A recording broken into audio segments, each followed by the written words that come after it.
नमस्कार, दिल्ली न्यूज में आपका बहुत बहुत स्वागत है। चलिए देखते हैं आज की 25 फटाफट काम की और महत्वपूर्ण बड़ी खबरों को। पर इससे पहले वीडियो को लाइक करना बिल्कुल न भूलें। दोस्तों, चुनाव में अब नहीं देना होगा 1 लाख का बॉन्ड, केवल दस्तावेज होंगे जरूरी। दिल्ली विश्वविद्यालय छात्र संघ यानी DUSU चुनाव को लेकर बड़ा बदलाव किया गया।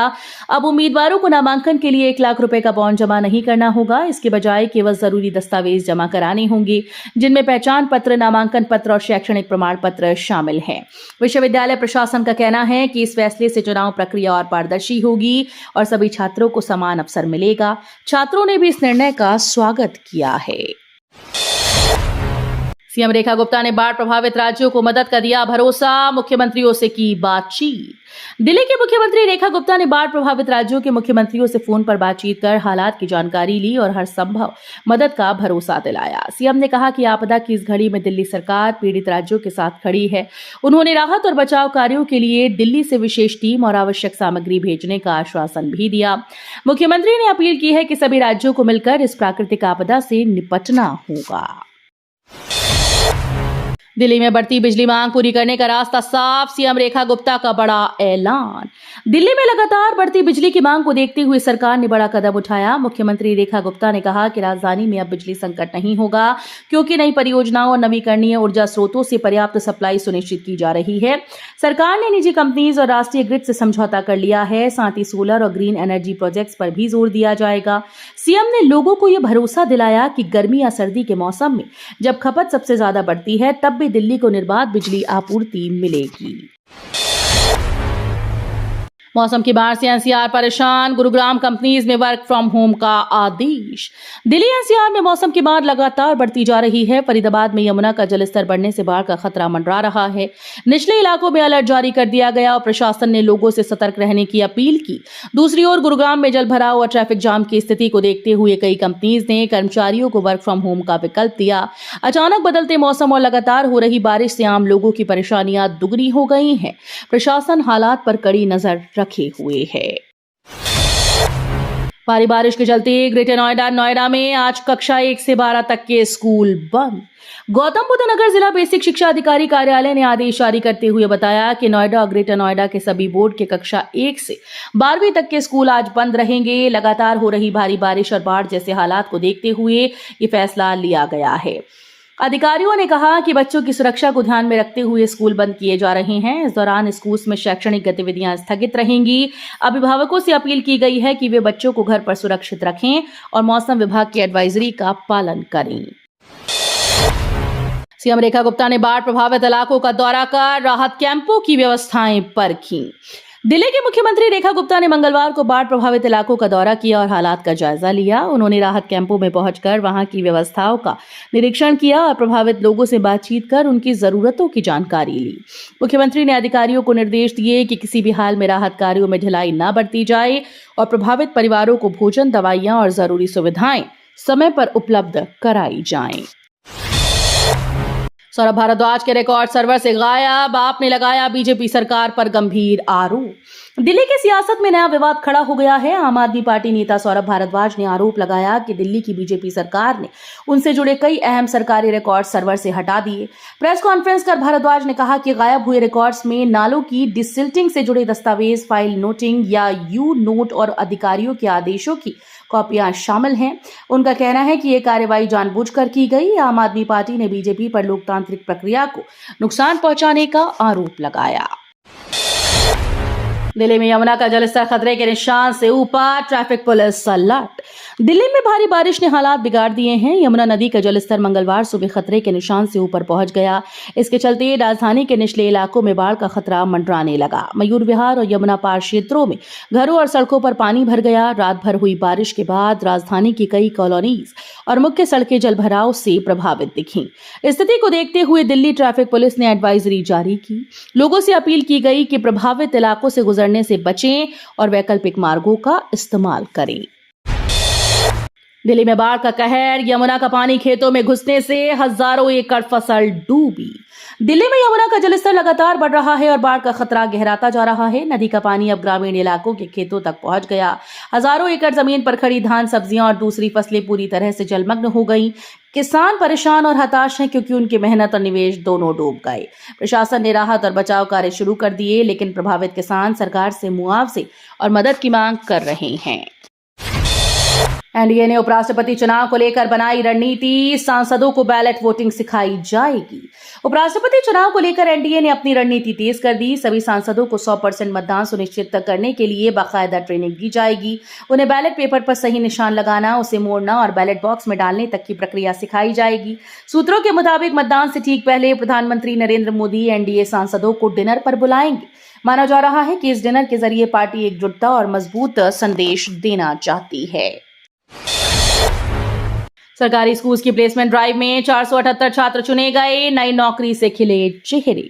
दिल्ली के सरकारी स्कूल में पढ़ने वाले छात्रों की किस्मत चमक उठी। हाल ही में आयोजित प्लेसमेंट ड्राइव में 478 विद्यार्थियों को विभिन्न कंपनीज ने नौकरी दी है। शिक्षा विभाग का कहना है कि ये पहल छात्रों को पढ़ाई के साथ साथ करियर की दिशा में मील का पत्थर साबित होगी। चयनित छात्रों को अलग अलग सेक्टर्स में अवसर मिले, जिससे उन्हें आर्थिक आत्मनिर्भरता और व्यवहारिक अनुभव का लाभ मिलेगा। छात्रों और अभिभावकों ने इस पहल का स्वागत किया है। लगातार बारिश से राजधानी में बढ़ा मच्छरों का प्रकोप, डेंगू चिकनगुनिया का खतरा गहराया। राजधानी में लगातार बारिश के बाद हालात बिगड़ते जा रहे हैं। जगह जगह जमा पानी मच्छरों के प्रजनन का अड्डा बन गया, जिससे डेंगू, चिकनगुनिया, मलेरिया जैसी खतरनाक बीमारियों का खतरा तेजी से बढ़ रहा है। स्वास्थ्य विभाग ने अलर्ट जारी कर लोगों से सावधानी बरतने की अपील की है। अधिकारियों का कहना है कि घरों के आसपास पानी न जमा होने दें, गमलों और कूलर का पानी समय समय पर बदलें और पूरे बाजू वाले कपड़े पहनें। राजधानी में बढ़ते मच्छर जनित रोगों से बचाव के लिए सामूहिक जागरूकता और सतर्कता बेहद जरूरी है। यमुना में बढ़ते जलस्तर के कारण दिल्ली का पुराना लोहे का पुल अगले आदेश तक रहेगा बंद। दिल्ली में यमुना का जलस्तर खतरे के निशान से ऊपर पहुंच चुका है। जलस्तर बढ़ने की स्थिति को देखते हुए दिल्ली पुलिस ने ट्रैफिक एडवाइजरी जारी की। इसके तहत पुराने लोहे के पुल को आज शाम 4 बजे तक बंद कर दिया जाएगा। पुल पर यातायात पूरी तरह से रोक दिया जाएगा और गाड़ियों को वैकल्पिक मार्गों से निकाला जाएगा। पुलिस ने लोगों से अपील की है कि वे प्रशासन द्वारा जारी दिशा निर्देशों का पालन करें और अनावश्यक रूप से नदी किनारे न जाएं। अधिकारियों का कहना है कि हालात पर लगातार नजर रखी जा रही है। दिल्ली में बढ़ रही लापरवाही, लोग बिना ड्राइविंग लाइसेंस वाले दोस्तों रिश्तेदारों को सौंप रहे कार।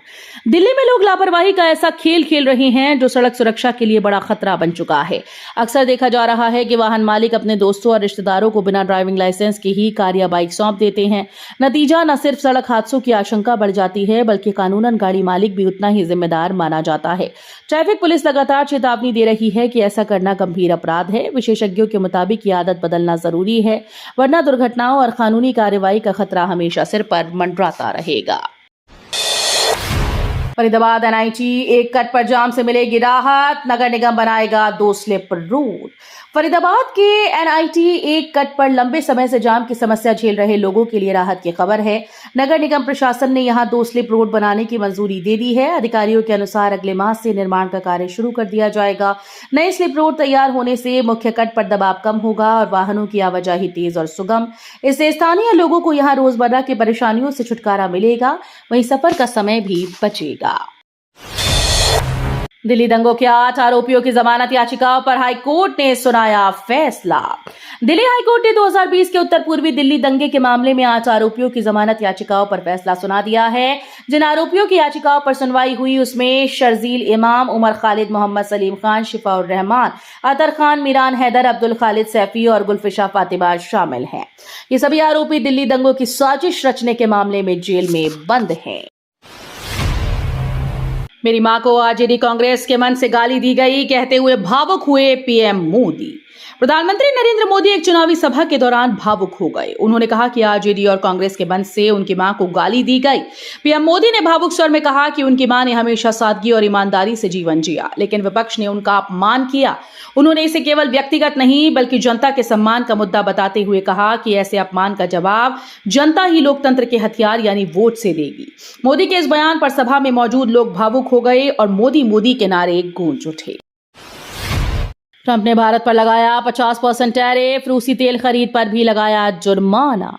अमेरिका और भारत के बीच व्यापारिक रिश्तों में नया तनाव देखने को मिला। अमेरिकी राष्ट्रपति डोनाल्ड ट्रंप ने भारत पर पहले 25% टैरिफ लगाया और रूसी तेल खरीदने पर जुर्माना ठोका। इसके बाद उन्होंने 25% का अतिरिक्त टैरिफ भी जोड़ दिया, जिससे शुल्क दर बढ़कर कुल 50% हो गई।